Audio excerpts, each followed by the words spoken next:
I am ready! GMA Weather, serbisyong totoo ng GMA News. Magpapatuloy po ang makulimlim na kalangitan na may mataas na tsansa ng ulan dito sa Metro Manila ngayong Miyerkules. Ang nakita niyong kulay green sa mapa ng Metro Manila ay indikasyon ng posibleng may hinang ulan ayon sa Metro Weather. Katamtamang ulan yung kulay yellow at malakas na ulan kapag orange. Patuloy ang pinaigting ng habagat na nahahatak din ng low pressure area sa loob ng Philippine Area of Responsibility. Huling namataan ng pag-asang nasabing LPA sa layong 635 kilometers sa silangan ng Basco, Batanes. Mababa pa rin ang tsansa nitong maging bagyo.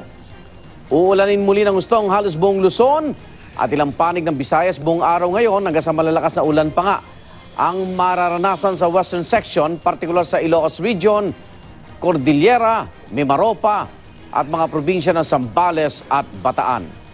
Malaking bahagi naman ng Mindanao ang makakaasa sa maayos na panahon at mababang tsansa ng ulan dahil malayo ito sa hagupit ng habagat.